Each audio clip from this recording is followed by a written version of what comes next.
Хайр дурлал насны хязгаар байдаггүй шиг нууц амрагтч бас насны хязгаар байдаггүй юм санаж. Ингээд 60 орчим насны эр 50 гаруй насны нууц амрага хартаад хутгалж хөнөөсөн 70-аад оны нэгэн хэргийг толлоолъё. Шорон хорууд хэмээх очид Сүндвийн Жамин сүрэнгэгч нь олон жил орон шоронгоор гэр хийж явсаар 1971 онд 59 настайдаа шоронгоос суллагджээ. Гэвч түүний түшээд авах хань ижил үр хүүхэд гэж байсангүй. Төрсөн дүүгиндээ төр зуур толгой хоргодох болсон тэрбээр нэгэн албан газарт манаачийн ажилд орохын зэрэгцээ бас яаж зүгээр суухай гэсэн аятай ганд олгор хэмээх олон хүүхэдтэй бэлэвсэн авгаатай нууц амрагийн холбоотой болсон байна. 1971 оны 11-р сарын 6-ны өглөө Жамин сүрэн Манааны хаан ажлаас буугаад ганд олгортойгоо цог Октябрийн баярыг хамтдаа тэмдэглэхээр нэг шил арх, хям, жихэр боо аваад гэрт нь очижээ. Гэтэл ганд олгорын хөдөөнөөс 3-4 хүн ирчихсэн найрлацгааж байсан байна. 3 гэрийн донд халамцуу суугаа нууц амраг анхаарсан Жамин сүрэн тогтож сууж чадахгүй хэсэг хавчгнаж байснаа. Би явлаа. Ганд олгор чи миний хойноос гарч ирнэ үү байна уу өөрөө л мэдээрэй гэж ууртайхан хэлээд гарч оджээ. Уг нь ганд олгор түүнийг тэр чигт нь явуулчихсан бол амь насанд нь аюул учрахгүй байх байжээ. Гэвч эзэн хатгуу гэлтэй мань хүүхэн тесэлгүй Жамин сүрэнгийн хойноос гарчгүйсэн байна. Тэгээд тэр Жамин сүрэнг Дэнжи мянгийн баруун жалга хавцаа явж байхад нь гүйцэж очоод "Хайрт минь чи намайг уучлаарай. Миний багын найз нар хөдөөнөөс ирсэн юм. Тэдэнтэй би өөр төрөндөө орсон явдал байхгүй шүү." Гих зэрэгээр хөгшин нууц амрагтаа тал зас хайджээ. Жамин сүрэнч түүнийг уучлаад өөртөө хийсэн ганц шил архиа гаргаж ирээд хувааж уухаар болж. Тухайн үед Дэнжи мянгийн баруун жалга өнөөгийн шиг айл амтнаар пиг дүүрчгээгүй. Ёстой л онгон зилүүдээрээ байж. Тимээс мань хоёр жалган дайрх ууж хям идэх зуураа загас надуулаад бас амжсан байна. Загас надуулж дур тавьсныхаа дараа ааш авир нийлт ширүүсэд ирдэг хүмүүс мэрсэр байдаг бөгөөд Жамин сүрэн тэдний нэг байж. Гэвч ганд олгор энэхүү аран шинг нь мэдсээр байж түүний дургүй хүргэх гэсэн аятай.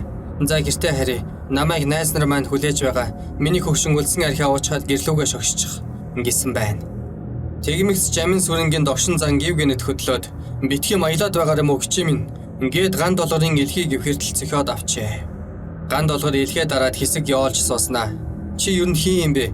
Чам шиг хөгшөнд өгцөгт над шиг хүн олдохгүй шүү. Залуучуудыг дандаа хүн хардаж байх юм. Чамд зодуулж байж чадахгүй" гэд босоход шорон хурууд Жамин сүрэнгийн уур омог улам ихээр бадарч "Муу янхан чи намайг манаатай байхад өөр хүнтэй ундаж ханчгаад их оодорч байна уу? Ингээд чи оодорч бай" гэд толгойроо зохиж унгаад хям засч байсан хутгаараа цээжин биеийг нь сийжиж гарчээ. Тэгээд ганд олгорыг амьсгал хураасныг мэдэнгүүтээ хутгаа хармаалаад "Банзал гिचээ минь чи хинтээ ч унтаж чадахгүй эндээ хөвтөж бай" гэж заналтай наргагүй хэлээд талигачин дээрээс нэг сайн дэвсчгээд мөрөө буруулан оджээ. Ганд олгорын 3 хүүхэд ээжигээ гараад алга болчхоор санаан зовохдоо ирж хайсаар тэр оройдоо цогцсыг нь олжээ. Хоорондоо ярилцсаар тэр хавьд байсан архины шил зэргийг цэвэрлэж хаяад цагдаа сэргийлэхээр явж сүйд болсонгүй. Задлан шинжилгээч хийлгсэнгүй. Хүүхдүүд нь өөрсдийн болон ихэнхээ нэр төрийг бодсон бололтой. Зөвхөн ээжийнхээ шарилыг хаанаас олсноо цагдан сэргийлэхэд мэдэгдсэн байна. Ингээд л нэг онц настай хүн амны гэмт хэрэг хинтч мэдэгдэлгүй дарагдан өнгөрчээ. Гэвч энэхүү хэрэг мөрдөн байцаагчийн хурц хараанаас мултаж чадалгүй 2 жилийн дараа илэрчээ. 1973 оны 11-р сарын 6-ны өдөр буюу талигач ганд олгорыг алагдсан өдөр эрүүгийн эрдэнэ сурвалжлах хилцэн ахлах төлөөлөгч Даш цэрэнд ямар нэгэн эзэнгүй хэргийг илрүүлчихмээр юм шиг зүн совин татаад байж. Тэгээд тэр 2 жилийн өмнө Дэнжи мянгийн баруун жалганаас эмэгтэй хүний цогцос олдсон тэр газар руу өөрийн ирэхгүй татагдсан байна. Төдөлгүй тийшээ явж очтол хэрэг болсон газарт нэг өвгөн их л гуниглангуй байдалтай сууж байжээ. Хэдэн хормын дараа мань өвгөнийг босч явхад Даш цэрэн араас нь дагсан боловч тухайн үед хятадууд суурьшдаг байсан 9 гудамж руу оруулаад алдчихсан байна. Тэрбээр мань өвгөний юу хийж суусныг сонжиж үзэхээр Дэнжи мянгийн баруун жалганд эргээд иртэл талигач нас барсан газарт мөнөөх өвгөн хідэн чулуу овоолоод орхичихсан байж.